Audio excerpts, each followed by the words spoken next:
Happy holidays to everybody. We got the whole gang. As you see, we got the adult. Look, the adulthood is decorated for Christmas. Oh, it's festive. Yeah. Are you a Christmas tree guy? I've been called a Christmas tree so many times in my life. I have to be. Yeah. You bought one in your house? No, this year we didn't. But usually we do. I think that it's hard to really get into Christmas when you're alone. When it's just you. I feel the same way. That's Christmas a great point. it's a holiday that has to be shared. It's kind of like Valentine's Day. It's a great point. Like you can't just celebrate it. I mean, I guess you could. Girls do the Galentine's, right? I'm typically out of the country on Valentine's Day. You run as far as you can. Yeah, You're out I'm of not here? in New You're York. out of here? Yeah. Welcome back, Adulthood. We're coming at you live. This is volume 141, Sunday, December 21st. Woo! Right before Christmas. Yes. As you can see, we're in our Christmas decked out. I think I'm just gonna wear this for the rest of the week. Me too. Up until the holidays. We're drinking coquito. We just had our adulthood holiday party. Yes, we did. It's holiday party season. Yes. Coming off the Hop Studios holiday party. Shout out. Which we'll get into. And the vibes are good. It's good vibes. You got good news. I'll let you have the floor. The vibes are very high in the adulthood hood. Let me tell you that. I'm sitting here drinking this prestigious coquito. Thank you to my brother, Mr. Ian Lara, live comedy special out. Carmelita's here. Carmelita, what's up? Carmen's in the building. Big shout out to TT's Empanadas. Big. In the Lower East Side Yes. who are sponsoring this episode. Big shout out. If you're ever in New York, make sure you check out TT's Empanadas. What street is that? Is it on 5th Street? No, 6th Street? 7th. 7th Street? 7th, yeah. 7th Street. It's right around the block from Miss Lily's. Exactly. They have every empanadas you could imagine. They sent over a bunch. We just chowed them down. I've had like 4. Oh, man. They're absolutely great people over there. If you're ever in New York, check out TT's Empanadas on 7th Street. Shout out to the Lower East TT's. Side. Big shout out to Nate, Kiki. I'm wearing Spanx right now because I had 8. Yeah, it's the holiday. A Skims bodysuit. I have a Skims bodysuit because I had 8 of the oxtail empanadas and they were to die for. Right. Should we get into the good news or? Yeah, Yes. I think the adulterers. It's been a long year. It's been an up and down year. It has. It has been a very up and down year. It definitely has. I think this year showed. I mean, I guess every year does it to a certain extent, but I guess it's personal to everybody. But like the duality of like a year's not gonna be all good. No, it's not. It's not gonna be all good. It's not gonna be all bad. It's not gonna be all bad either. It's the yin and the yang. Yeah. It's a duality, dichotomy, Period. And then I had this on my screensaver on my phone, but just equanimity. You got to stay balanced. You got to stay level-headed in the ups and the downs. Right. I heard an old proverb that you got to learn how to handle the valleys because the peaks will take care of themselves. That's true. You see the suit? Very good. You see the suit? That's I know very the good. That vertical sounds like a stripes. tattoo. That's Right. it. Get that on Ram my stamp. I'll get that on my chest. And henna, right? Yeah. No, as everybody knows, let's to give people context, as everybody knows, it's been, I mean, I don't think you're not the only one. It's crazy because I've seen the effects of the economy like leak over into everything. Yeah. Comedy shows are different. Parties are different. People aren't coming out as they were previously, mainly because things have gotten tight. It's They can't tight. afford it. A lot It's of people tight. being laid off, and as everybody knows, you got laid off earlier this year. I got laid off earlier this year. February. In February, March. Yep. But I am gainfully employed. he is no longer an entrepreneur, everybody. Nope. He is now an employed man. How did it Yes. happen, man? Dude, Because we were talking about this off air. Because I'm sure, people send us messages and they call in when they're going through stuff. And everybody, like, this is why the importance of, like, being humble and riding it through and staying patient and not panicking. Because things can go from 0 to 100 like this. And you never know what's around the corner. Now, you've been going to these meetups and Afrotech and all kind of techs, Diversitech, and doing all these things, trying to get some leads on jobs. Absolutely. And since February, I'm sure you were like, you know what, I'm just gonna give up. I'm just gonna not work. I thought about it a couple times. Yeah, I thought about it a couple times. Yeah, I thought about OnlyFans, I know there's people that like ugly feet. I was gonna be the ugly feet king, but I decided to you can't do that. Don't take that route yet. How'd this new job, how did that come along? That came about from networking, literally networking, going out, reaching out to your network. I think that's the power of going to a university, like the university that I went to, because you establish these relationships and these bonds with your teammates and actually classmates. Actually, you know what? Now that I think about it, outside of one job, every job that I've gotten has been through Fordham Connect. Wow. Yeah, literally that's every good. single That's- job. Your outside network of is your just net one. worth. Yeah. You know, we live in a society now where like people, you know, young people are like, you know, I don't need to go to college for what? I'm gonna be a streamer. I'm gonna sell feed pics. You know, which is all like legitimate jobs now. Tax. But the idea of like, I always tell people like, college is not just about the diploma that No, you get. it's not. Like, It's not. It's not just about that degree you hang on your folder. It's like on your wall. It's about like the people you meet, the connections you make. Yeah. I remember like when I was back in school where I was like, after like sophomore year, I was like, I gotta make more I'm here to make connections. That's I gotta what make it more is. friends. I gotta make more, you know, none of them ever became anything. So it doesn't help me, but I'm glad that You're the one. yeah, I'm the one You're they the call. one. Yeah, Yeah, so, like, hey, I know Ian. yeah, I didn't go to a yeah. real successful college, but I'm glad that it helped you out. Thank you. I really appreciate that. But like you bring up a great point because I remember being in class, right, in college, sophomore year, junior year, and not only is it about it's not just about the paper degree, it's about the network that you build, but it's also literally about being challenged. I remember being in like some business class and stuff, and the professors talking to the smart person in the class, and they're talking about books that they read and what they're doing and like different things that they're investing in. I'm like, hold on, like I'm behind the 8 ball, but I wasn't offended by it. I was like, that made me inquisitive. I'm like, yo, what book are you reading? You reading that? Why are you reading that? Who put you onto that? Like expanding my own thought process by tapping into their thought process. The people like if there's anybody like in college or if you have any family members as the adulterers who are in college, the people in college who you see who are like the movers and shaker and they're like joining clubs and they're at this, like those are the people that go on to be successful. 100%. In, like, the work. 100%. Like those are the people you want around you. Those are the people you want to become friends with. Those are the people you want to, you know, associate with you. Because like those are the people that like yeah, they're moving. But also it's also get out of your comfort zone. You know, that was another thing too that now that I realize has what led to this eventual moment where it was like I'm good speaking to people. I'm good speaking to people who I know, but speaking to strangers was a little bit of a thing. And it's almost like, but you're a DJ, so you speak to people all the time. I'm the same way. People think because you're a comedian, and I'm like, I feel like I do know how to speak to people, but I don't know. I try to avoid speaking to people because sometimes, you know, you're having a normal conversation, and you know, I might bring out, you know, Israel Palestine and. You know, a lot of people don't like to talk about It'll that. go left. Yeah, It'll go left. So I try to like, left. you know, I'm not going to bring it up because, you know. But you know what? Everybody loves the Knicks in New York. You talk about the Knicks. Yeah. The person who only has one friend or 100 million friends, you talk about the Knicks, you have a conversation. You just made a new friend. And it's things like that. I can't imagine you having awkward conversations with anybody. No, but the thing is too, I'm an empath, you know. I'm a feminist. That's what I'm saying. That I think what is it? My son is You're a Taurus I'm sun. a Taurus sun and I'm a Cancer moon, so I'm sensitive. You know what I mean? I feel the vibes before I even walk in You're there. taking in the energy. That's what I'm saying. So you I and don't me even have troubles like and this. I don't even want to. I don't want to take in the energy. So next thing you know, it's just like, who's this 6'5" Adonis with hand tattoos and like Adonis. That's what we're all thinking. That's what when they you call walk it. in. Right. I've been called this. I'm not making this up. With hand tattoos. Yeah, you make me uncomfortable. That's for sure. right. It's just like, what's he doing here? Like, Too much does he not? smoke. Yeah, way too much smoke. And I'm just like, I can feel that. It's just like, oh man, like I feel like the bad bitch in the room. It's just like, who's this? Like, Chick with the BBL. In that's the what I'm corner trying saying. to be That's what I'm CEO. saying. Being which- 6'5" with a gap, but handsome is like being a bad bitch. What's with a gap? Yeah. My teeth. His teeth. Yeah. Do people care about that? Oh, the Big time. comments do. Oh, the comments. Yeah, do. you must not big read time. them. Big time. They care. Yeah. But I think that Big time. I've never really seen you not be in a situation. I never really seen you in a situation where you felt or looked uncomfortable. That's Or at least you hide it well. Thank you. That's a very good compliment. Well, I attribute that to my mom. Yeah. Because I learned this from her. She would speak to anybody, and not only speak to anybody, she would also like ask them questions about their culture, and then like she'll pick up phrases. Like my mom started speaking Russian out of nowhere. I'm like, lady, where the hell did you Queen. speak? Like like Zavtra and Spasiba. I'm like, who's teaching you these phrases? Right. Privyet. I'm like, this lady's in the CIA, but I saw that. I soaked that up. So. Exactly. That's in Russian. I worked with some Russians before.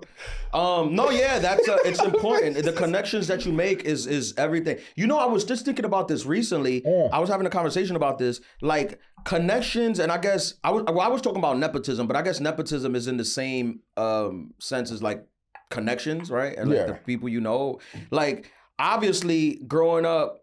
I'm first generation to be raised here. Yep. Minority. Like I didn't grow up with any connections. Like it was no. You started from the bottom. It was no connections. Yeah. Like if anything, my family members that come after us, they have some connections that we did not have. Yeah.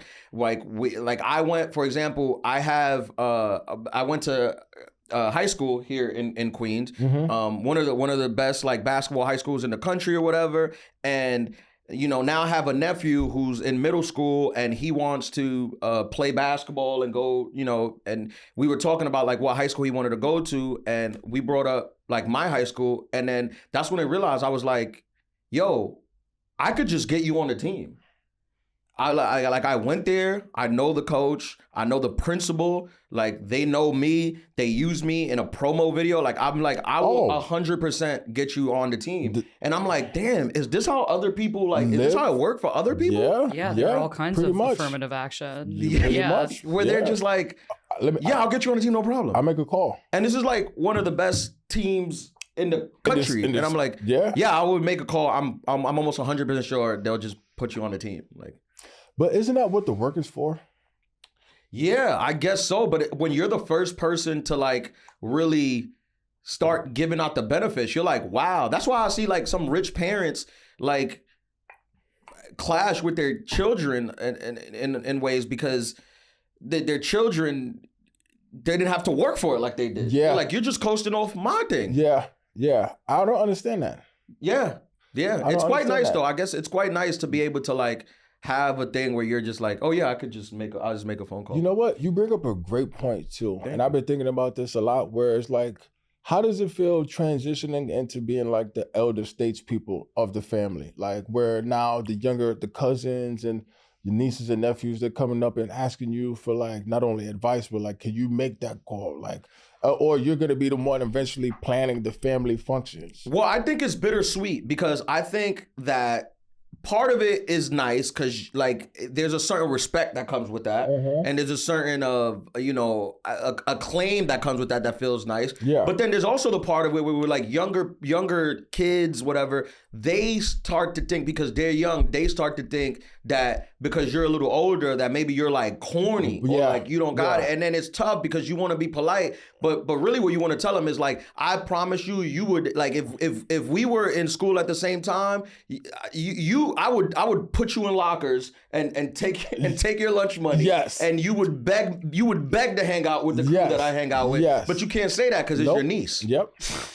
That's a good point. Because it's your 5-year-old niece. You can't tell her that. Yeah. So you kind of just be like, you're very cool. You think Baby Shark is popping. Yeah, right? Exactly. Because they don't know. Because they don't know. Because I remember when I did my premiere for HBO, like red carpet premiere. That was a great time. And I'm aware, like obviously there's a lot of stuff going on, but I was aware in the time that it was happening, I was like, this is very, very cool, and try to take it in as much as you can because you don't know when or if this will ever happen again. Yep. And nobody in your family has ever had this. So like the older people, they were like feeling it too. They were like, wow, like look at this. This is so cool. But the younger people were kind of like indifferent to it because I know that as young people, they're like, oh, I'll just probably have my HBO special like soon. That's like, absurd to me. Which is like, all right, I mean, maybe you will, but most likely you won't. I hope you do. Yeah, but most likely you won't. Isn't that crazy? Yo, that's so true. I hate that. What is it about youth and indifference that they're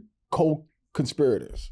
Yeah, I mean, you just don't have any real bills and problems and life hasn't hit you yet. The older you get, the more you connect with older people because you understand the struggle. Yes. Like, like I'll connect with like a 50-year-old white guy. Oh yeah. Just on the strength of like bills, taxes, like life, yep. Like just on the sense of like or even like when it comes to dating, even like on the relationship, like you sometimes you connect with a guy just on the strength of like women. I know he's going what are you gonna do? Yep. Can't live with him, can't live without him. And I'm sure women do the same with men. Absolutely. Where you know you might run into a girl and she's talking about her husband and you're like, yeah, my boyfriend's an idiot also. Yeah, for sure. And then, but that you bring up such a great point too, because I remember when I was younger, I it wasn't like I was rushing to get old, but like old people were still, we have respect for them. They were cool. Like, what, you doing this, you doing that? We didn't have the internet. So you had to be of a certain age to like make it. Like you had a couple of child stars, right? But nobody was popping off of streaming. Right. Nobody was making money off of video games. So you had to like have a skill set and experience. So it's just like, what? You're doing comedy? How long you been doing comedy for? Where did you start? Who put you on? What was your experience? The internet changed the whole thing. A lot of stuff that's everything. like my thing with streaming is, and I say this respectfully to like all the streamers, but I'm like, I mean, me and comedy, you and DJ, like everybody I know who is like successful and doing great things, who have like an actual skill and talent, they have imposter syndrome. Even though they're like going on stage murdering and they get on stage feeling like, oh man, like I don't know if I'm good enough to do this. I kind of feel bad for like, not feel bad, but I kind of empathize with like a streamer because I'm like, at some point, do they sit down and be like, I don't really have anything? No. Like I don't. I mean, if we're being honest, people like that I yell at the cameras and people love me for that, but I don't have a skill. Is this gonna last? I mean, some might argue that that's a skill, but like, how? I guess my question is, and maybe they do, how do they not have like the most crippling imposter syndrome ever? Dude. Like, I can't imagine if I was just living my daily life and had all this money. Cause like, I would be like, but I'm not really doing it. Like, I'm not doing anything that's like, dude, contributing to society in any way. Dude, about that, I was talking to my boy and he was like, because I was telling him my story. He was telling me his story about how, like, when you're young, you think that you know everything, and then you're going 100 miles per hour, and then you hit a wall, and then you realize that life is Mike Tyson in his prime. It's gonna punch you. Oh yeah, for sure. And he was like, you know, the scariest thing is someone who's 35 who hasn't been punched by life yet. Yeah. Because you have to get punched earlier to realize, like, okay, like I've been punched. I'm gonna take a step back. I gotta reevaluate. I'm going through imposter syndrome now where it's just like, I've been doing this. I've been a corporate professional for 13 years. And I feel like because of this time off, which I'm actually really thankful for, because it's like, I've put everything into perspective. I'm the first person in the office and I'm the last person out the office. Oh yeah, that's not the thing. taking this shit for granted. You're the person that just got out of prison right now. Yeah, so like I'm trying to do it. You breathe in the air. I'm Max B. like this. I'm the wave guy. I'm Max B. Wave guy. Ow, you heard? I'm fresh out. What's that, water? Can I get some of ask that you, water? what did you do when you got like the call or the Zoom telling you you had the job? Like, what did you do the second you hung up? And then like, how have you celebrated? Do you really want to know? Wait, yeah. Did you have sex? Before we get to that, like, walk us through the whole thing. Like, the whole thing is actually pretty nuts. Where were you when you got a call? Like, how did that happen? The whole thing is actually pretty nuts. I'll try to, wrap it up real quick. But basically, I had applied for the job before, right? There was opening at the company a position that I didn't have the best experience for. Mm-hmm. But my boy was just like, yo, I think you'd be good at this. And then I'm like, yeah, we did the whole resume course and everything. Put it in, got rejected. They were like, yeah, we're moving in a different direction. And like it's kind of crazy, but you almost become accustomed to being rejected, where it's just like, you don't let it phase you. I mean, I've only got rejected my entire life. I've never been told yes. Same. So you just, all right, boom, he caught you with a jab. Like, I respect contact fighters because you got to get hit and keep pushing. So I was like, all right, whatever. Next one. So then, and then actually when I flew down to Houston for Afrotech, I got the second day I was there, I got a LinkedIn message from a former colleague for a different position at a different company. And she was like, hey, I think you would be a great fit. Send me your resume. We'll get this moving. I'm like, all right, cool. So I sent her my resume. I interviewed with them. I got an offer from that company. But then my boy was just like, hold on, sit tight. I'm moving some things around. So you went from no job, no leads to at a certain point in December, two jobs after. Who's that knocking at my window? Yeah, I mean that's a Christmas miracle. It's a Christmas miracle. It's a miracle on 34th Street. Yeah. Yeah. So you had a job offer already. Yes. And then your friend, your colleague calls from college. He calls and he says, hold tight, which is hard to do. Because when you've been unemployed for all these months and you have a job, you're like, I can't leave this on the table. Dude, the sweats, I didn't sleep. I still haven't slept. I haven't slept for like 2 months. Yeah. Because I'm just like, what do I do? And then you go from not having anything to now you have to make the right decision because it has to be the right fit. And you know how treacherous the job market is. And it's just like, all right, what's the best? Actually, I had a third offer looming. I can't believe this. I had a third offer looming. When it rains, it pours. I had a third offer looming. And I was just like, all right. And then the thing is, you want to be courteous to everybody. You don't want to burn no bridges. And then you have to, the thing is, you have to be 100% honest and transparent. Look, I really appreciate the time. I had a great time interviewing with the company. I think I would have, been a tremendous asset. But I have to make this decision for what's best for me and my family. So that's why I'm going with the other offer. So and they understand. But it's a pro thing. You know, you got to be professional. You got to be courteous. But to answer your question, I got the offer. I signed it. They did the background check. And you can ask my girl. I didn't even celebrate because I'm like, yo, what if they take this shit away? Like I was going through it. That's the thing about when you know you're ready for something. I think there's a correlation between the way you celebrate it and how ready you are for it. And I think the more ready you are for it, the least you'll probably celebrate. That's what it was. I think 100%. Like I still haven't fully celebrated, to be honest with you. I don't think it's right. I think we should celebrate all the big things with all the energy and enthusiasm that it deserves. But I just noticed that when people get stuff and like they're more than ready for it, the celebration usually is not that big. She thought it's usually just like. Yeah. She thought I was a sociopath. She was just like, what's wrong with you? You're Zen stoic master all of a sudden now? And like I would have like little bursts where like, yeah, I got it. But then it was just like, all right, I got it. I don't know. Do I have it? What if they, do something crazy? I don't know. I just didn't trust it until like literally I walked into the office. And then when I walked into the office, it's like, I can't celebrate now because I got work to do. It's weird. It's a weird place that I'm in right now. And where is it in comparison to the job the one you left? Is it better? It's tremendously better. Oh man, Tremendous. See that's beautiful. I mean, this goes to show all the listeners, and this is the Adulthood podcast, and this is all about adulting and growing up. As low as things may get, it's never that. It's always better stuff in the horizon. You gotta stay strong. You gotta stay down, and there's better things coming. As low as things can get, there's better things coming. If you just wait it out, ride it out, and do right by whatever the thing is, I think most people will be okay. Hallmark, his name is Lara. Yeah, no, I think most people. I think this is a great message going into the holidays because this was like I said, it was an up and down year for like a lot of people. Yeah, it was a rough year, I think, for most people. Like, most people are, even people who are. There's people who have jobs right now who like can't even afford to like. They're going to get gifts or whatever for like their family coming from a time when they could. So it's just all about doing the work, man. Going all those meetups, all those functions. That's what I was gonna say too. Where it's like, because I literally have gone through it. To anybody who might have recently got laid off or who's because I had a call with someone who had just got laid off and she was getting back into the job market. I was just like, hey, like, take this time serious.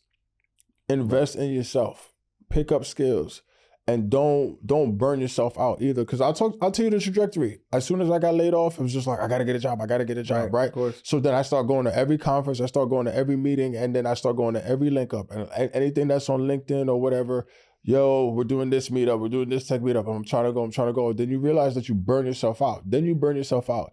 And then you realize that you haven't worked on your resume in a long time. Your interview skills aren't the most sharpest because it's just like you've been in a position for so long that you don't even know how to interview. Sure. And then I wasn't having awkward conversations, but I was having conversations where it was just like, they can feel the need in this. Like, I need a job.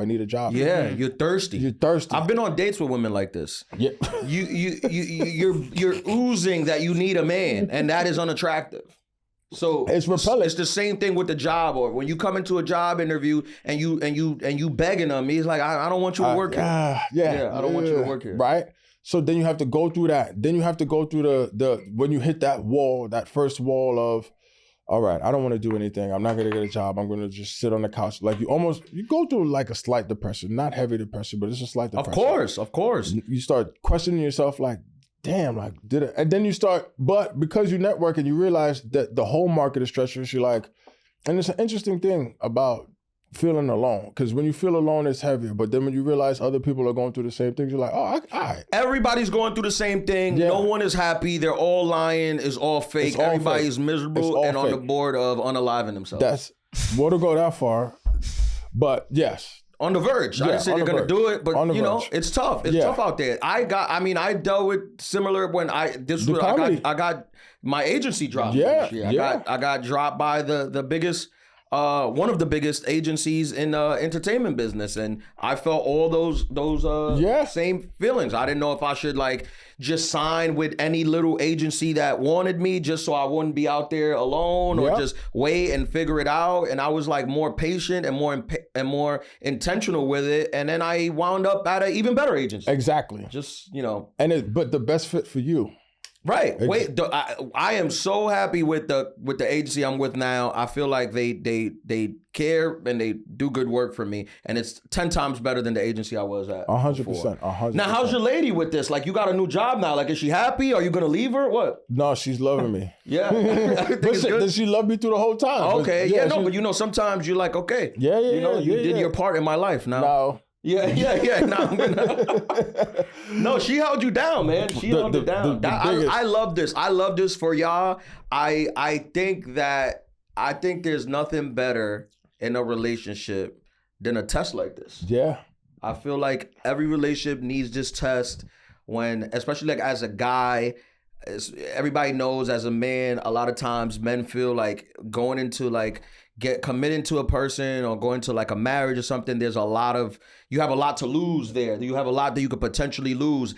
Every CEO would tell you that the biggest threat to like your livelihood is marriage. Like it's not losing a job, it's not losing investments, it's marriage. You can lose half yourself. So men are kind of trained to be like so cautious and worried about like those type of things. Yeah. So it's always so nice when you have like a sin like this where you're like, well, now I know this is like that this person's here for me and this person's like, I know this person got my back. Got my back. Yeah, that's a big deal. But it also makes me a little bit more dangerous. Why so? Because now it's just like I'm running through walls. Like you can't even sneeze around her the wrong way.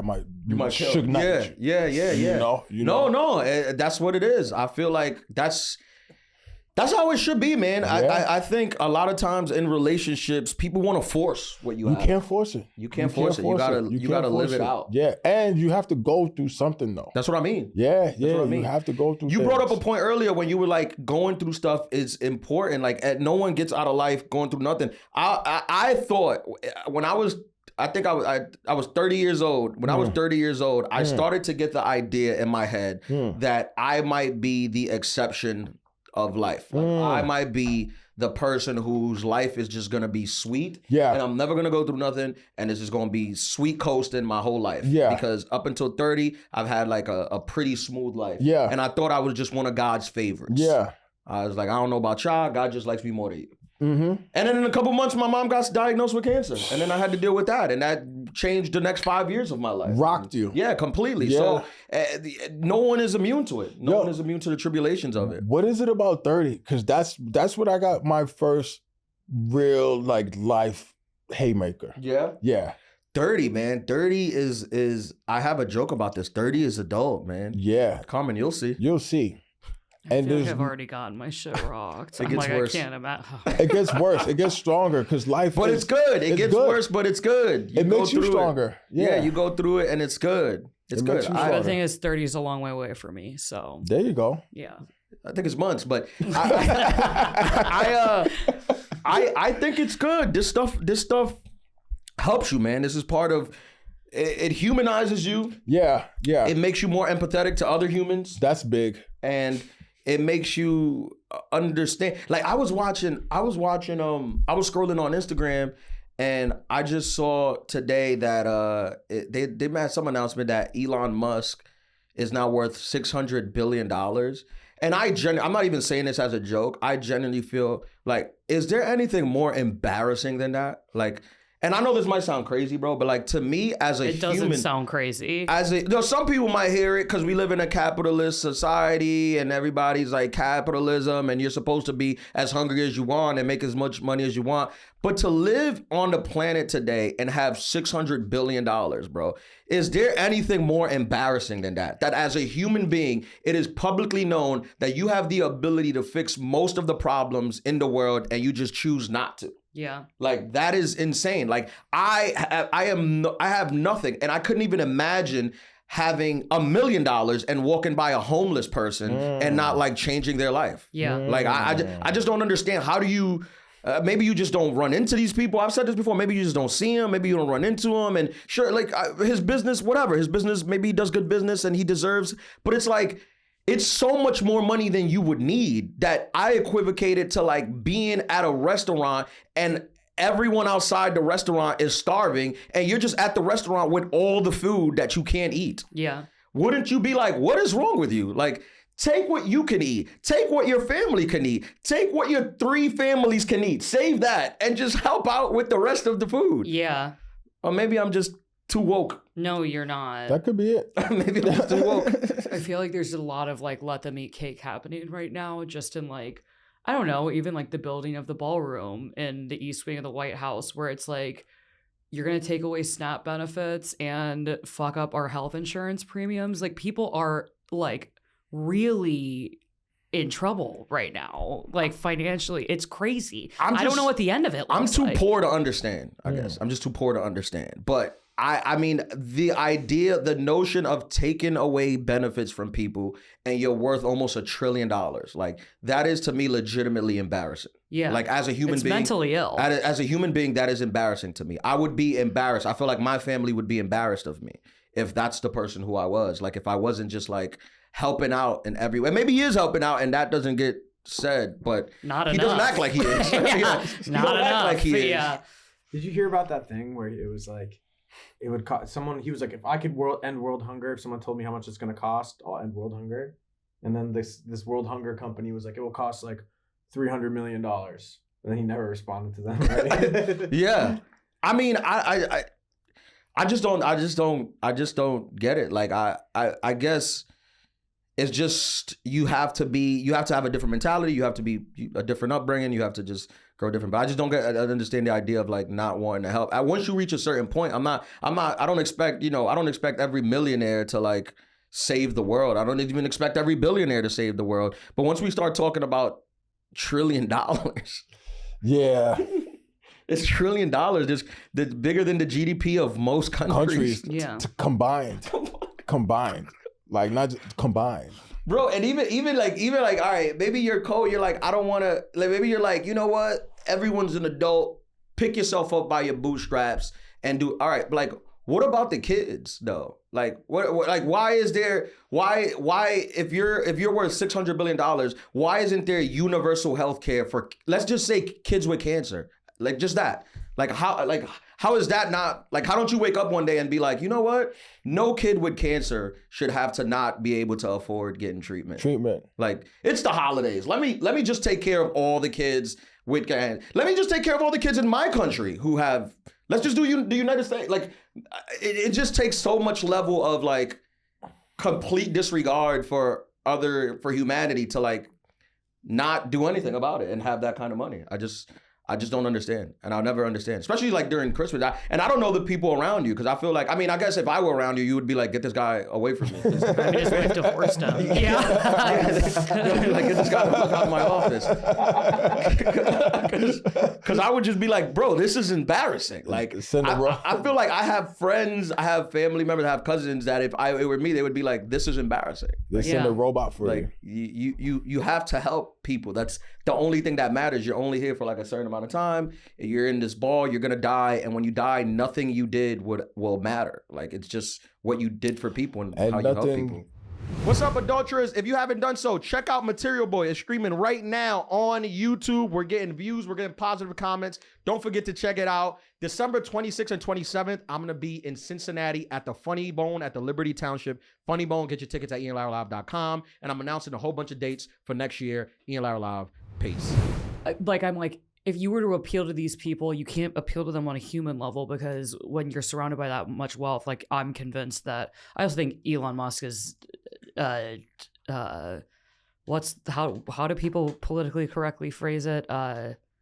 Special needs. Yeah, it's like it's He's on the spectrum. Yeah. He's on the spectrum. Yeah, I can't think of the term, but there's a different type of incredibly neurodivergent. Hey, but I'm like, if that's you can't me. afford to them on like a humanity's sake, like I think the legacy point is an interesting one, because it's like, if you think about like the Vanderbilts or the Rockefellers, like, yeah, we read about them in a history book, but if their buildings weren't all over New York City, would anybody know who they are? Or they're the Carnegie Foundation, Carnegie Hall, like, will we know who any of those people are? Like, no. If you're going to be an egomaniac, like, the second you die, people are going to dance on your grave and fight over your money, and that's it. Especially if you did nothing to like help. That's the people. that's the ending point. I don't know. I mean, to me, I just like, there's so many. I feel like there's so many things. Like, even if tomorrow he was like, you know what, I'm gonna just pay for cancer cure for just the white kids, I would be like, well, at least white kids won't die. You know, at least it's or I'm just gonna, like, it's just so many. It's so much you could do, and that you just choose just like kind of not to. Yeah. That it's like, it's crazy. Like, it's like, I don't know. I just wouldn't be able to live with myself, especially like around the holidays, Christmas. Like, there's people who, and it's other billionaires understand this, because other billionaires do give back like a ton. Like, when Jeff Bezos got divorced to his wife, she took half his money and donated like half of it. Yeah, and I feel like you don't see that money go anywhere though. Like, when stuff gets donated, it never. Well, I would think the Gates are. I think they lost their billionaire status with how much they donated, and like they've set up like Bill Gates' thing was like clean toilets and clean water in developing countries, and like just like they pick, and Melinda Gates is like women's health, like female genital mutilation, access to birth control, things like that. But they pick two causes where it's like their legacy like lives on in legitimately millions of people, and they apparently got their gifting model from Warren Buffett, who left a ton of his money to them. He's one of the dudes that does tend to give back. Yeah, from what I hear. Yeah, that's what I was gonna say. What about Doug B? Like, what are your thoughts about him? Because he's obnoxiously wealthy also. I think he gives back, and I'm not anti obnoxiously wealthy. Like, I think that, but I think once you've passed the point that money is no longer an object for the rest of your life. For the rest of for like the next 100 lives. It's not even an object. It's not even a thought. It's not. I mean, it's not. It's monopoly. It's not a thing. It's not a thing. It doesn't. It's a exist. problem to manage. Yeah. Right. Yeah. It doesn't exist like for you, in the sense that there's nothing that exists in the world that you couldn't have whenever you want the absolute best version of that. Once you reach that point, like my bar, because there's people who are more radical. There's people that feel like they shouldn't be millionaires. I don't agree with that. I think that you should not when adjusted for inflation. I don't agree with that. You should. Yeah. You think they shouldn't be millionaires? No, I'm saying I think having millionaires is plausible. But I do think at every level of wealth, like if you're a normal person, there should be like a proportional level of responsibility. Like, I'm from a town with a lot of millionaire dads in it, and like there's a ton of like community charity that goes on, and this person sponsors this event or this scholarship at this school. Like, that can even happen at like the lower millionaire level. But I really have a hard time. I really do think in the elections that come up, I hope that we as a country can get to a place where we realize that, like, Caleb Heron, the comic, always has this line that like a Mexican line cook in Kentucky and like a transgender barista in California have way more in common with each other than Jeff Bezos will ever have with them. Yeah, I mean, even somebody like what you were saying, like Dave Chappelle, if Dave Chappelle is worth over $100 million, and if Elon Musk woke up tomorrow with Dave Chappelle's money, I think he would unalive himself. Yeah. I think he would think that life is not worth living anymore. I'm broke. Yeah. Right. Yet Dave Chappelle has taken his money and completely revived an entire town in Ohio, a town that was dying. He put all his money into that. He's bought out so many businesses, so many homes. When I was in this town, when a business is failing, they come to Dave. Dave buys the business from them and then allows them to continue to operate it for profit. Like, that's what I'm saying. Like, how are you not doing that? Yeah. Like, there's a bakery in Yellow Springs, Ohio that's going out of business. You come to Dave, they'll be like, I'll buy your bakery. I'll be the thing, but you can continue to run it. You continue to, I have no ambition to run it or take your money. You continue to run it, you continue to earn, and don't pay me rent. So, but when did things switch with Elon? Because and the reason why I'm asking that is, wasn't there a time he was like the darling of everybody? See, like I think that everybody never existed. I think I remember it did. I honestly think men feel this way more than women do. I think generally yes. But I know some women who loved him too. Yeah. When he started like the space stuff and like Tesla stuff early on, and like the like all like the data processing stuff, like I think innovation's always exciting. But I think he's always struck me as someone who's incredibly selfish and off. Frankly, like I do think also when you're that wealthy, you cut yourself off from the population. You don't have to see regular people. The whole point of wealth is access to what you want and keeping out what you don't. And so, like, of course he doesn't have any empathy. He doesn't see anybody who he doesn't pay to tell him he's amazing. Right. Yeah. I don't get it. Cause like, it's just beyond comprehension. Cause I don't want a single thing from him. I don't want a single penny. I don't want a single dollar. I'm not saying for people like me. I'm saying for like the low level of earners I'm also like, when did things switch for a lot of people? Probably when he hit the Nazi salute at a podium.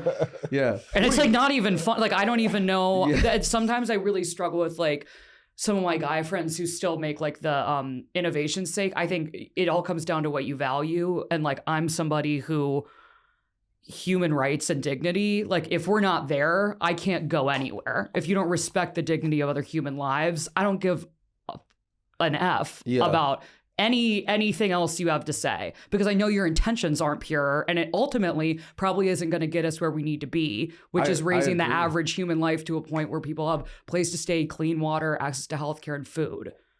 No, I agree. I especially like on a time like during the holidays, I'm like, I know so many people who are like at our level who like are just like volunteering and things, like giving back. Like, at the soup kitchen. Yeah, donating, like working. My friend, she was like, I asked her, I was like, oh, what'd you do today? She was like, I on my day off, I just volunteered at a soup kitchen and I went and fed the homeless. And I'm like, literally poor people helping other poor people. Yeah. No, yeah, but I don't get it. I don't. What is Elon Musk your new boss? I see you kind of. No. He's like working for Musk. I'm taking it all in. Because I think I think it's a nuanced conversation. I think there's more nuance than like people really like to talk about. And it's also please. Ladies and gentlemen, this is called Coquito. Hey. I think it's also like, it's difficult because, man, it's like, it kind of feels a little selective too. You know what I mean? Like when you zoom out, because then, and you know, my whole thing is, you are correct, but then we have to hold everybody to that same standard. You know what I'm saying? Well, I think everybody is embarrassing. Oh, okay. That's all I'm saying. Like, we got to hold everybody. I think there's a difference between, we can hold everybody to the same standard, which is most people on the planet, if they hit a Nazi salute during a public speech, would be fired from their jobs, cut off from their communities, whatever. And this guy, unelected, was in charge of cutting funds to our government. One of them being USAID, which any expert on the planet will tell you will only come back to bite the US in the ass in terms of infectious diseases. Yeah. But we could change the conversation. But like, no, there's nuance. And I hate him for 4,000 reasons, not just one. But also, when you say everybody, it's not a lot of people on that level, though. But there is. And there's, at 600 billion? Not 600 billion, but at billionaire status. But I don't think, like, again, I said, I don't even think that billionaire, like, I'm not putting that on, like, any billionaire. I'm saying when you reach that gross level of money. That level of money, but I'm talking about also, like, even if you're not at that gross level, but you're still in charge of a large corporation, right? And you're in charge of a large corporation that might still have not the best practices when it comes to how they manufacture their goods. Yeah. Especially like when they're outsourcing. So my thing is like, okay, then I'm down to burn it down. Let's burn it down, but we got to burn the whole thing down. But I don't hold like for That's example, what I'm saying. For example, you saying like Nike makes some clothes in sweatshops. Unfortunately, and look, I'm wearing Nikes, right? But if we're gonna burn, they look good. They're sewn very well. I appreciate you. I we're gonna have to burn the whole thing down. But I don't put that, and I feel like that is a different conversation. But I don't put that on the same. It's not even on the same stratosphere as being almost a trillionaire.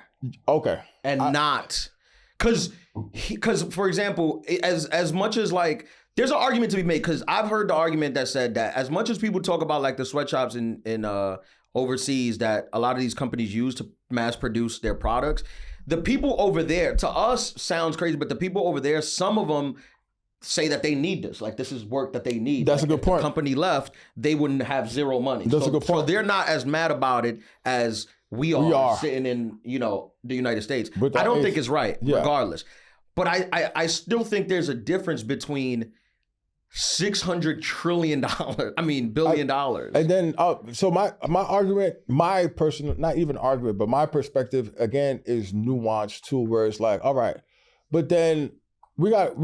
If we're gonna zoom out, we got to zoom all the way out, right? What about the individuals that were brought here that built this country, that built the foundation for this country, that didn't receive nothing, that built all of these generational wealth families? Like, if we're gonna blow, I'm down to blow the whole thing up, but let's blow the whole thing up. I'm not down to blow the whole thing up. I'm down. I was listening to Jon Stewart has a podcast, and he had a conservative and a liberal political analyst on it. And they were talking about like what type of candidates on the left might run next, like what do you put up against this? And they kind of had the same take, which is like if you examine Barack Obama and Donald Trump as the two major political figures of, I would say, the last 30 years. Like what they both, I would say like the 2010s, because we can't. We can't even. Okay, fine. Because everything that led up to, I'm a history nerd, right? So like, especially like with the Reagan, and now that all of the documents are coming out, so the Reagans, the Bushes, the Clintons, and everything that happened, where it's just like definitely the last 25 years. Definitely the last 25 for sure. Yeah. But two historical candidates in their own right, certainly. Absolutely. But their point was that what they both have in common is that they led campaigns that were like, the system is not working. And people were so willing to take a chance on radical change that they followed the movements for different reasons. I thought it was like an interesting way to summarize it. And they were like, we assume that whichever candidates run, if we have an election, like, will likely have to follow the same path. Like, you can't put up another Kamala Harris. No, you can't. Wait, somebody just sent me a hilarious text message. Somebody just sent me a message. Yo, have you been on Twitter lately? And I was like, no. And they were like, yo, they cooking you. You? Yeah. Why? I think that the Columbia post you made. Yeah.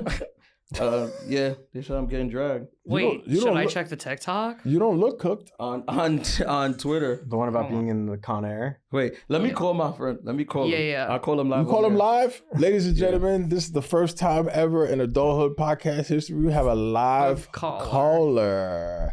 What's our number? 347-378-9423. Big shout out to everybody in Albuquerque, New Mexico. How y'all doing? The I-10 highway is backed up a little bit right now. I don't know. I always wanted to be a radio broadcaster. Wait, you and I would murder as of radio course. DJs. You have a great radio voice. Dude, we both do. I'll call him. Yo, Chris, what's good, brother? Yo, you live. Don't say nothing incriminating. Yo, wait. Yo, you live on my podcast? I'm recording right now when you texted me. Oh, okay. What you said, what are they saying about me on Twitter? Yeah. So the video y'all did about going to Colombia with the single man. Yeah. They are cooking you. This one dude said, we live amongst losers, low testosterone cuts, and dusties. You see, my producer, she's in the room. She's the one that makes these clips with zero context. Yo, it's up to 50,000 views on TikTok. Man. That's another one. People don't understand how to mind their business anymore. Ooh. People don't understand that it's a joke. Yeah, this is so funny. Yeah, they said, nah, Jit in the closet, self-sabotage at its finest. What? Wait, but why? See? Why with the? I don't get it. What's the clip? Why with the gay stuff? On TikTok, they're like, facts, it's true. Me and my Wait, what's the clip? What's the clip? Because I don't know why I'm getting called gay. I don't. Because it's like they say. Oh, you said if homoerotic. that was uncomfortable. It was too Hold on, many- Okay. Yo, but it's so funny. On TikTok is getting like people are laughing. I know. Oh, getting in front of a mic and worry about other men's sexual activities is gay behavior. Podcast niggas are really losers, bro. Just gossiping and shit. Yo, first of all, I blame you because that's your algorithm. I didn't even know. I didn't even know this was TikTok happening. isn't even that bad. I didn't even know this was happening. You in that guy Andrew Tate algorithm. That's what it is. It's a bunch of old. No, I'm not at all.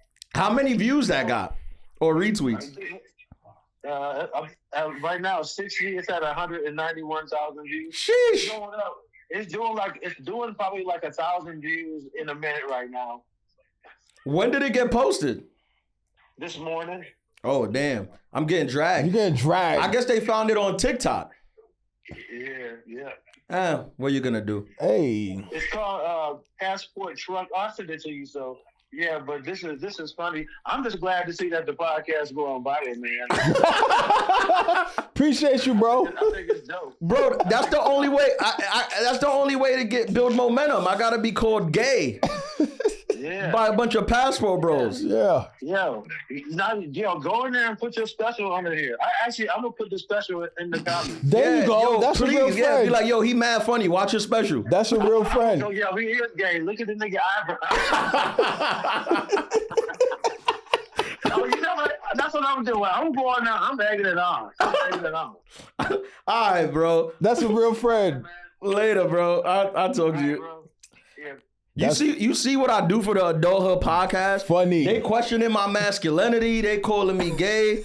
Not understanding the context at all. But that's where we at in society right now. That'll be the thing that make the podcast blow up. Yeah. That's funny. And I didn't even say anything that's like crazy. I feel like that's a stretch for them. You didn't.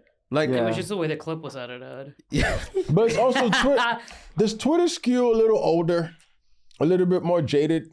Of course. So I mean, Twitter's a cesspool. Yeah, so that's probably why. Because TikTok, everything's facts, it's fun because it's for the No, youth. All by your boy's name, X. Yeah. Ah, X. Yeah, touche. it's so funny. Like right when we're talking, he probably is listening to this and was Hey, like, watch "Yo, this. yeah, let me build a amplify, bot. I can't even do his voice. I don't know. let me amplify this."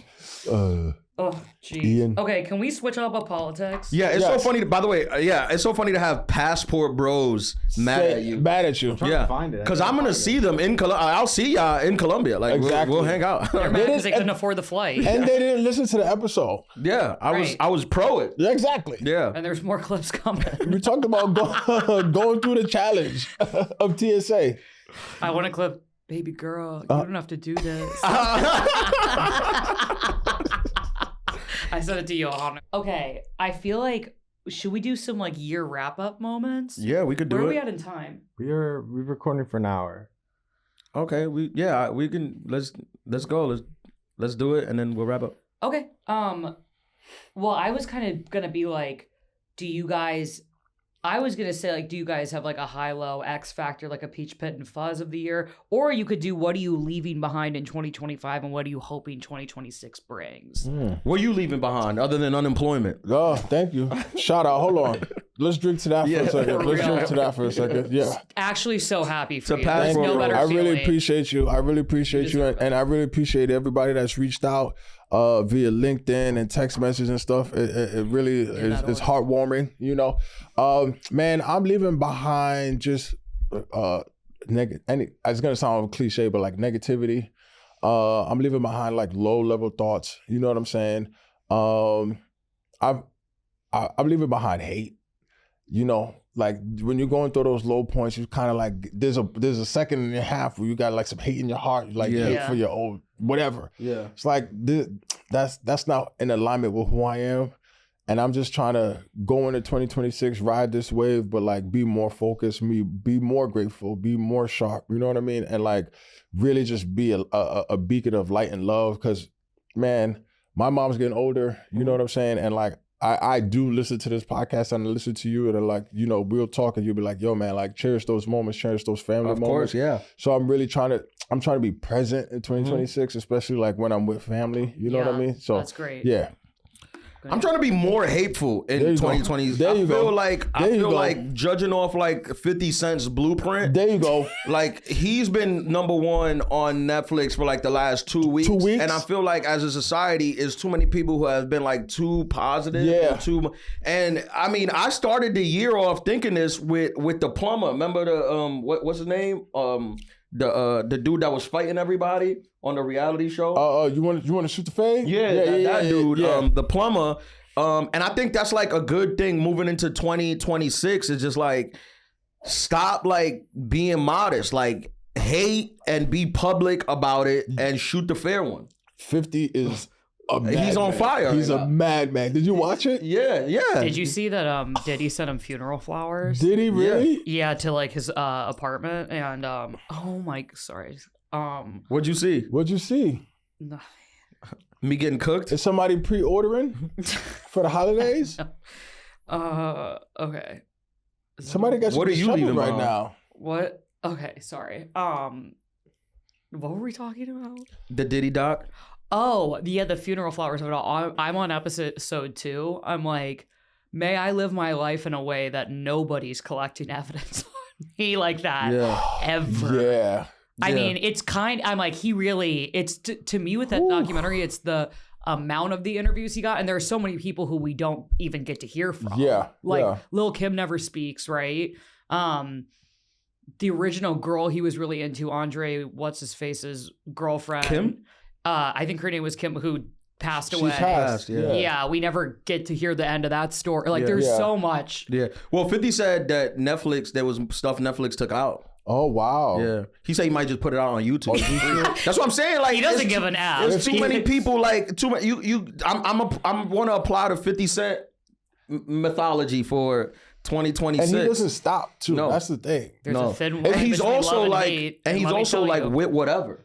So it's hard to like, because normally you can push somebody to the limit, and then you can be like, if it don't stop, you can be like, all right, like when I see you. But 50's like, come see me. Come see me. Yeah, but I want to fight for life. Yeah. For life. That's crazy. 50's been like this since forever. 2003, 99. Yeah, he's crazy. Yo, he's crazy. Shout out to him. That kind of endurance. It's also it's like him with all the making of shots. Like he'll take the picture. It's like, this is when I pitched it to Netflix. Here we are in the conference. Like he's Revenge is a dish best served cold. No, Holy shit! Like he is a person. I do not want any problems at all. I do not want problems with 50 Cent. And the best part is like when he's doing like what is it? Good Morning America, and he's in the suit, and then he has his corporate 50 voice on. I'm just like, this guy is Norman Bates. He's diabolical, yo. Yeah.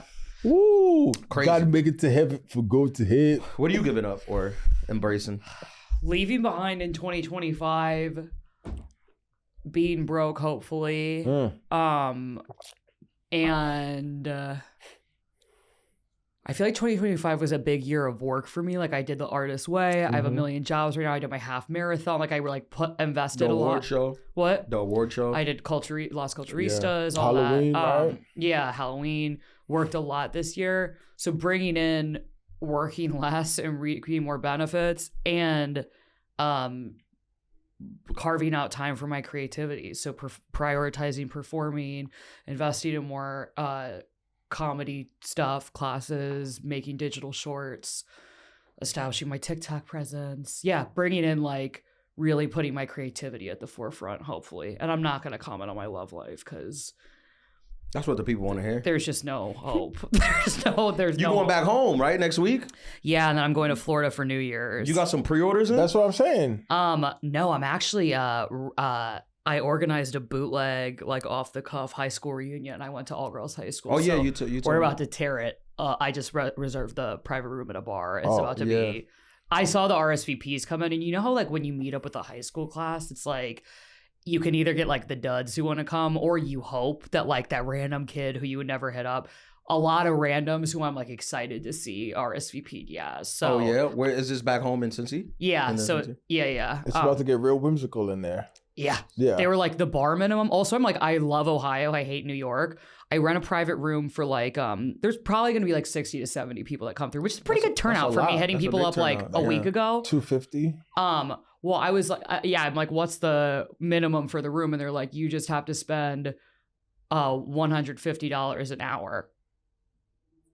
Everybody in the room has to hit a minimum of one. I'm like, I'm gonna hit that. Yeah, no. myself. Dude. Yeah. Well, actually, it might be hard though, because everything is so cheap. That's what I'm gonna say. It's 'cause- probably mad hard. They're like, it's Drinks like, are a nickel. yeah, yeah. You're gonna have to just donate money to them. Right. In New York, that's the cover fee. You can't Yeah. even get in the spot with that. Yeah. Well, I was like, okay, like $150 an hour. In my head, I'm originally thinking per person, and then I'm like, well, what's the bar minimum? And they're like, no, that's it. I'm like, yeah, you could even put it in my name. I won't even give you No, a that's fake beautiful. That's Yeah. beautiful. I'm sure you'll have some great stories. And then I'm going down to South Florida for New Year's, which will be nice. South Beach? I don't want to brag, but I am going on a PJ down there, and I What? Oh, okay. Yeah. All right. I don't even want to talk about it because I don't know if it's gonna well, it will happen, but I can't even believe that it's happening, and that's how my friend's dad is sold an energy company, and I'll leave it at that. And we're going to their house, and he co-owns a PJ, and Sheesh. I texted my friend and I was like, what day are you guys going to get down there? Because sometimes they'll drive and take the cars down. This is their winter house. And she's like, we're taking the plane. And she goes, text me like 30 minutes later and is like, just check, you can come on the private jet with us. And I'm like, Oh man, this is a new life. You're coming into 2026 in a new life. Next thing you're gonna be tweeting out shit like I'm at the Masoni room at the beach. Yeah. Literally. Shit that no one know what it I might have to buy a mink fur just for this flight. It's Yeah. like, if you don't know what it means, I don't know what to tell you. Yeah. That's what it is. Yeah. No, that's great. That's great. awesome. That's Okay, fun. I will. I never thought you'd be on a private jet before me, but here we are. It's That's crazy because awesome. me and my friend 2 years ago started an initiative called PJ in 3, and we were like, in the next 3 years, we will be on a PJ. I don't know whose, I don't know how, but I'm like, here I checked my box. Here you Liz, go. you got a year. Here you go. Here you go. That's big. Shout out to that. What Slouch. about you, John Mayer? What my goal is for next year? Yeah, you're 23. You don't even have goals, right? I have one goal. I don't want to be thick John Mayer anymore. You wanna Let's lose weight? I go. want to be brolic John Mayer. Let's go. Oh, You that's heard him? easy. Wow. You heard his You gotta voice be get BJF. strong? Do steroids, man. I was thinking about hopping on selective androgen receptor modulators. Yeah, do I that, was man. Beach Do for that. short. What is that? SARMs, you guys ever heard of that? No. They're like steroids light, but they're like really bad for you. This is Yeah, Bail you Ozempic. should do it. I say you Just- should do it. Or just get some discipline. I'm being positive. I'm just saying it. No. I'm just saying. Just, I think just they're get really some bad discipline. for you. But Go you don't ahead. want to mess with that kind of stuff until you have kids, man. Yeah, true. Do you want kids? Is kids in your future? I don't know. He doesn't know. He's a He's he's a 23. baby. He doesn't even know. He is a 23. kid. All right. But yeah, just We got some fan DMs too. Yeah, we've got 2 DMs. Actually, one's on the topic of health. okay. Let's do it. Walk on the what is it? The Incline walk. yeah. On- Bad bitch walk. Yeah. To everybody listening, is happy holidays. To all Happy you guys. I hope you guys holidays. you celebrate Hanukkah or Christmas or Kwanzaa or Festivus or whatever it is. For the rest It's of us. it's about family and Yes. friends and love and all that. Okay, do you guys want to do lifestyle one or crush one? Whoa. Well, in what order, I mean. Oh, lifestyle one first. Okay. He said, hey, adulthood, asking for advice from 2 seemingly good sons here. In the last few years, my ma has really stopped taking care of herself, and I'm getting worried about her health. She's put on a lot of weight, isn't feeding herself right, has started living a super sedentary lifestyle. She is constantly complaining about being sore, her back is out of whack, joints hurt, all of that. I've tried to get her to take walks around her neighborhood, cooked healthy for her, and a few other subtle things, but I've seen no change in her behavior. Any tips on how to bring her health and lifestyle up to her more directly without pissing her off? This is very difficult. Yeah. This is very, very difficult Very. because there's literally nothing you can do if the person doesn't want for themselves. I've dealt with this before with like other family. I think everybody has dealt with this. I don't know the right way to do it. I don't know the right way to do it because when somebody goes down that path, it seems like they don't fear death and they don't fear, you know, the consequences that comes from negative health. And if you don't fear it, like as much as I fear, how can I translate that or transfer that to you? Yeah. I don't know the right way to do that. Have grandkids. That's not bad. That's not bad. That's what I've learned in my experiences with friends and family members, where it's just like something about the next generation. And I don't know how old these people are or if they're even, but I'm just saying Grandkids help. They do help. Grandkids change things where it's just like I need to be. No, seriously. No, it like, makes you think that you want to here. live a little longer to see them grow. You need to be here for your grandkids. The next thing you know, that's not bad. Your mom's gonna be, you know what, I'm gonna take that walk because they want to play with the kids too. Yeah. I also think with I've been through this at different phases with both of my parents, and like I agree with Ian. Like you can't make somebody want to be healthier. No. But what you can do is be vocal about how good being healthy makes you feel, and like give them positive reinforcement when something good happens. Like if they do make that healthier dinner, be like, this is so delicious, like thank you so much. Or if you just come in from a run, be like, I feel like $1,000,000, like I have so much energy today, like I'm in such a good mood, and like leave it at that. Yeah. It's tough. It's very hard. It's a very hard thing to do. Because you are going to piss her off. Oh, yeah. What I'll tell you as a son, don't buy her workout classes. Don't buy her a gym membership. No, I've made that mistake before. It's money down the toilet. But you also have to spend more time. Go on the walks with her. Yes. Why don't we go downtown and go window Take shopping? Her out. Spend more time. Exactly. That's a good piece of advice. Okay. And then this one I just thought was cute. I'm like, God, when have we all not had this question? Okay, this is from a woman named Anna. She said, y'all are going to laugh at me, but I'm actually asking a pretty old question, but curious on your takes. I've developed a huge crush on a guy in our friend group. We've just been spending more time together the past couple of months, and things really switched for me a couple of weeks ago. I think he's feeling me too, but I'm not like 100% sure. How do I test the waters with him to take it to the next level without risking it at all, or even worse, risking embarrassment with the friend group? I mean, I think if as a woman you think a guy's feeling you, I think the chances that he is probably very more high. likely than not. Right? Yeah, very high. Yeah. I think guys sometimes misinterpret women being friendly as them liking them. 100%. But I think the other way around. I think you have. I think you have all the confirmation you need to bring it up and be honest about it. I think you're there. I didn't laugh though. She said we would. I'm smiling because I've messed it up. Where you thought you're getting closer with somebody, and then you shoot your shot. She's like, no, I thought we were just friends. That happens with guys. All the time. With guys, yeah. All the time. But and I've brought it up before, and he's been like, I do have feelings for you, but I don't want you to be my girlfriend. Oh. I mean, that's fine too. Terrible. That's but at least you know he has feelings. Yeah, but that's almost worse because then like, well, why the hell aren't we dating? But why is dating? Women get offended by that? Why is dating the thing? What if they're like if as a man, it's like I know I'm not gonna be good to you. Yeah, I know I'm a terrible. Be good for you. Yeah, I am attracted to you. I think you're a great person, but I'm just not prepared to be for you what I think you deserve. I mean, there's nuance to my situation. But okay. Yeah. I think with her, I'm like, I agree with what you guys are saying. I think you can tell when. I mean, I'm assuming this is a heterosexual couple from what it sounds like. I do think you can tell when a boy likes you because they're giving you the eyes. I know Ian's never gotten that in his life, but like, they're giving you the you know what I'm saying. But it's also for him. You got to know when a girl likes you. What's the eyes? A squint? No, not a squint. Just like the magic. It's like this. Like we're water signs, so we like. I'm like, I'm 100% comfortable, but.